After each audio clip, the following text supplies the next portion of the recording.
Tuan-tuan, Anwar di tempat ke-15 dalam 500 Muslim paling berpengaruh di dunia. Wow.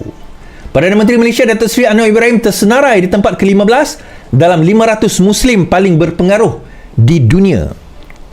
Perkara itu dikeluarkan oleh Muslim 500 edisi 2025, diterbitkan sebuah pusat kajian bebas, pusat kajian strategik di Raja Islam RISC yang bernaung bersama Institut Pemikiran Islam di Raja Al-Bait berpengkalan di Amman, Jordan.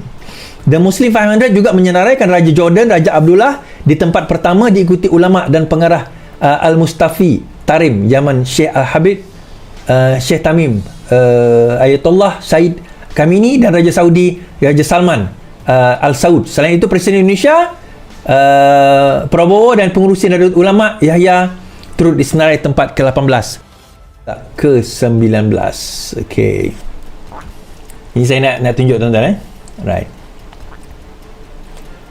Tahun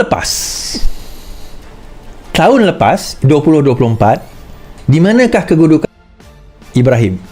Ini tahun lepas 2024. Kedudukan Datuk Seri Anwar Ibrahim berada pada kedudukan ke-17. Okey. Kedudukan Datuk Seri Anwar Ibrahim berada pada kedudukan ke-17. Ini 2024, tuan-tuan. Tahun ini 2025 untuk tahun depan punya ni most influential, Datuk Seri Anwar Ibrahim naik 2 tangga kedudukan yang ke-15.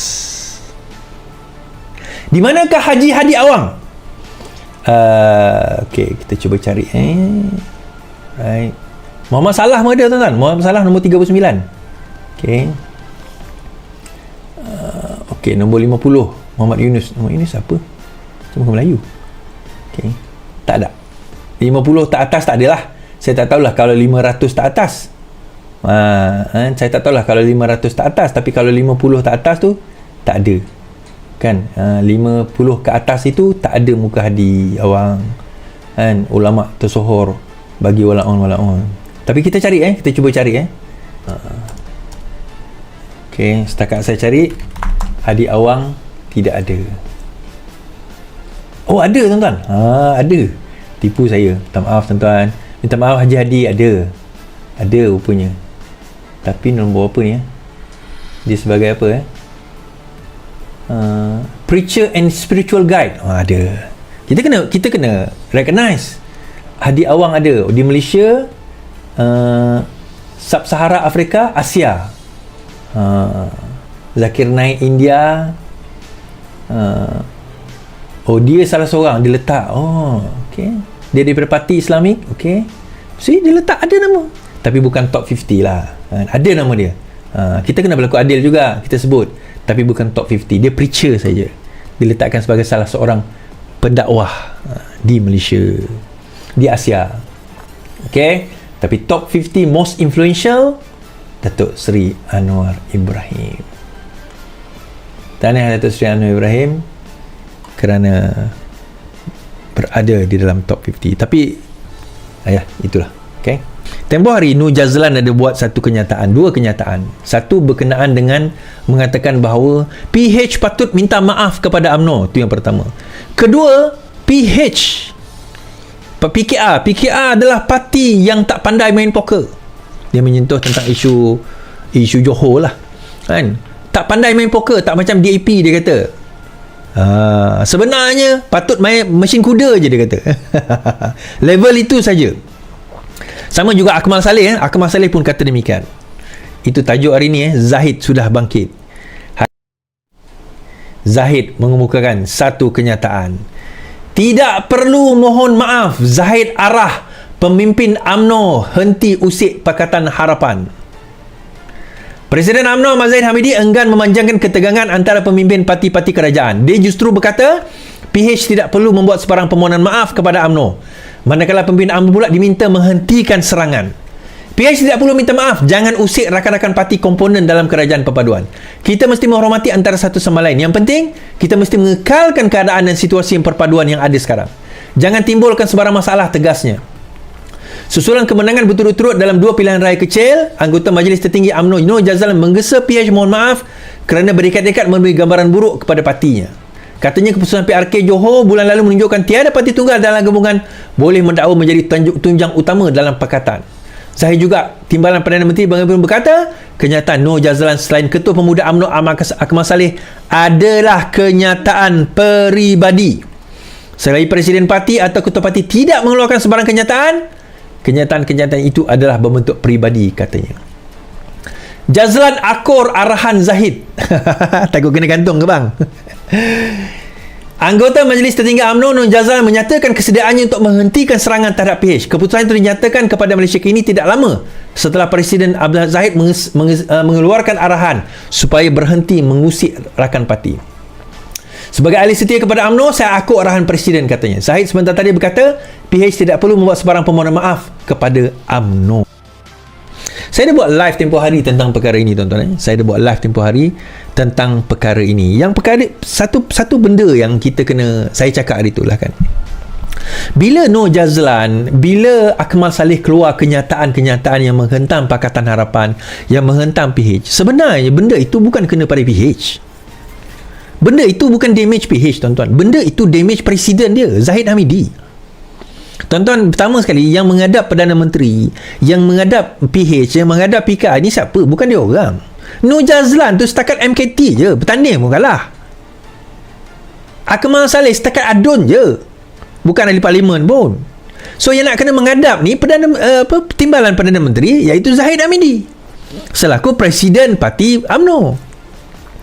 So bila dia membuat kenyataan itu yang pertama. Yang kedua, tuan-tuan tak rasa ke kalau sekiranya dia nak buat desakan dan cakap macam tu, melangit kata orang, untuk Johor, orang-orang Selangor tak berbunyi ke?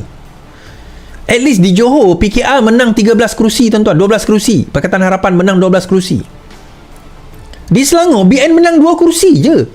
Tu pun kita bagi ketua kampung, kita bagi JKK, kita bagi jawatan itu, jawatan ini. Malah dekat Gombak sampaikan Amir kena bagi 1 kerusi lawan Hilman untuk UMNO. Tapi bila masuk bab lain, tiba-tiba, ni tak boleh, ini kami punya, ini kami kena jaga. Kan? Saya dah kata, kita tak tembak UMNO buat masa sekarang ini. Kita tak tembak UMNO, kita ceasefire. Kita nak bentuk, kita nak membina negara. Tiba-tiba bila kau main tembak macam tu, takkanlah kau nak main tembak macam tu, kita tak main tembak balik. Bak kata cerita P. Ramlee kan, tendang kau je kau ingat, tendang aku apa? Letakkan pajak gantung. Tumbuk kau je kau ingat, tumbuk aku apa? Letakkan pajak gantung. Tak ada nilai. Jadi bila Zahid sudah berbunyi, ini sebenarnya nak bagi tahu, saya dah cerita itu sebenarnya.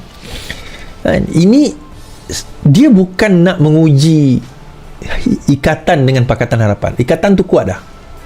Dia nak menguji sebenarnya Zahid Hamidi. Pertama, adakah Zahid Hamidi berani tegur orang dia? Atau Zahid Hamidi ini dilihat sebagai pemimpin yang lemah? Hari ini, tuan-tuan, Datuk Seri Zahid Hamidi telah menyatakan pendirian yang amat tegas. Shut the F up. Diam. Tak payah nak gaduh dulu. Not yet. Nak gaduh nanti tak apa. Kalau ditakdirkan kita bertemu, kita gaduh betul-betul. Tapi buat mana ni, masa ni diamlah. Kami pun tak tembak UMNO lagi. Belum lagi. Kita pun tak tembak UMNO. Tak tembak Barisan Nasional lagi, tuan-tuan. Tapi bila dia dah mula, kita mulalah. Dia dah diam, kita diam. Tak ada masalah. Kan? Ini kadang-kadang, tuan-tuan, dia bukan pimpinan UMNO. Saya percaya bukan pimpinan UMNO. Dia kadang-kadang orang bawah-bawah ni telajak ni. Telajak. Macam Akmal Saleh itulah, telajak. Tak tahulah telajak semangat. Tapi dulu saya tahu Akmal Saleh ni memang tim Hishamuddin. Tapi tak tahulah sekarang kan. Dululah, itu cerita dululah. Setahu saya lah, dia tim Hishamuddin. Sebab dia nak sabotaj presiden dia sendiri ke sekarang ni? Itu soalan kita kan. So, adakah nasib Akmal Saleh bagaimana lepas ni, tuan-tuan? Kita tengok. Bagaimana nasib Nur Jazlan? Dia dah minta maaf. Dia kata dia nak berhenti. So mungkin dia selamat lah. Dia selamat lah nak bertanding. Sebab saya rasa dia tak, kalau bergabung Pakatan Harapan, kenapa? Isu dia kenapa? Dia macam ni. Kalau bergabung Pakatan Harapan dengan UMNO, dia tak boleh bertanding dekat kursi yang dia kalah dengan Arwah Salahuddin tu. Dia dah kalah kat situ, tuan-tuan. Dia bapak dia pun sebenarnya adalah ahli parlimen dekat situ for so long, kalau tak silap saya lah. Kemudian dia menjadi ahli parlimen dekat situ, dekat Pulai, Sembang Pulai, dekat mana? Kulai kan, saya pun tak tahulah kawasan tu, parlimen tu. Tiba-tiba dia kalah. Bila dia kalah itu, tuan-tuan, situ satu tamparan buat dia. Mungkin lepas ni dia tak tahu dah kerjaya politik dia mati kot. Jadi dia nak buat bising lah, dia nak stay relevant ke, dia mungkin nak suruh UMNO bergaduh ke, I don't know, supaya dia boleh terus bertanding ke, supaya tidak ada gabungan di antara UMNO, Barisan Nasional dan juga Pakatan Harapan untuk menghadapi PRU ke-16 ke, I don't know. For whatever the reason is, kita kata hanya dia je yang boleh jawab tentang perkara ini. Okay? Hanya dia saja yang boleh jawab tentang perkara ini.